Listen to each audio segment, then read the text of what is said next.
कसं असावं घरातलं देवघर? घरातल्या देवघरात कोणत्या गोष्टी चुकूनही करू नयेत आणि घरातल्या देवघरात कोणत्या गोष्टी आवर्जून कराव्यात? काय सांगतं वास्तुशास्त्र? चला हे सगळं जाणून घेऊयात, पण त्याआधी चॅनलला सबस्क्राईब नक्की करा. घरातलं देवघर कसं असावं ह्याच्यापेक्षा याआधी जाणून घ्या की घरातलं देवघर कुठे असावं. घरातलं देवघर जर पूर्व दिशेला असेल तर ते तुम्हाला आयुष्यभर ऐश्वर्य आणि प्रतिष्ठा देईल. घरातलं देवघर जर उत्तरेला असेल तर तुम्हाला सर्व सुखांचा लाभ होईल, पण दक्षिण दिशेला असलेले देवघर शत्रुपीडा मात्र घेऊन येईल. पश्चिम दिशेला असलेले देवघर आजारपण देतं. नैऋत्य दिशेला देवघर असेल तर नकारात्मक गोष्टींचा त्रास होतो. वास्तूच्या आग्नेय दिशेला देवघर असेल, होम हवनाशिवाय इतर प्रकारची कुठलीही साधना निष्फळ ठरते. देवपूजेतील देव एकमेकांकडे पाहत आहेत असे मांडू नये.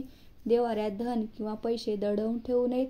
देवाऱ्यात कमीत कमी देव, मूर्ती आणि फोटो असावेत.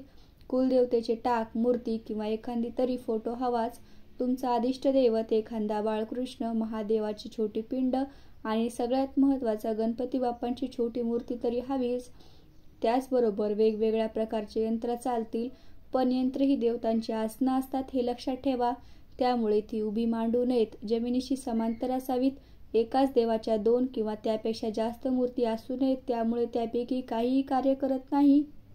त्याच देवतेची मूर्ती आणि तस्वीर चालेल. देवी निरनिराळ्या 2 असल्या तरी चालतील, पण 2 पेक्षा जास्त नको. दत्तक गेलेल्या घराण्याचे किंवा बुडीत घराण्याचे देव देवघरात पूजू नयेत. ते सर्वच विधिवत विसर्जित करून ते नवीन देव करावेत, नाहीतर पूजकाचीही वंशवृद्धी होऊ शकते.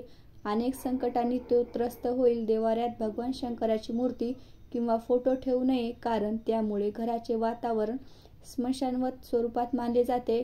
संसारी माणसाने मारुती देवाऱ्यात पूजू नये, कारण त्यामुळे कुटुंबाचा वंश खंडित होण्याची शक्यता असते.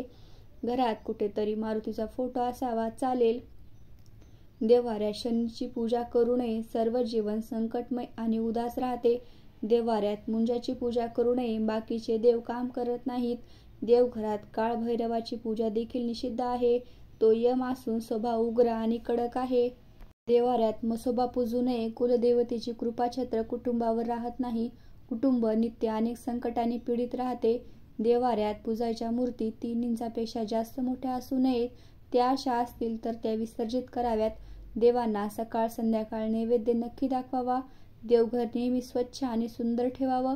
देवघरावर नजर जाताच आपलं मन प्रसन्न झालं पाहिजे. घरात येणाऱ्या प्रत्येक व्यक्तीला प्रसन्न वाटलं पाहिजे. अशाच माहितीपूर्ण व्हिडिओज पाहण्यासाठी चॅनलला लाईक, शेअर आणि सबस्क्राईब जरूर करा.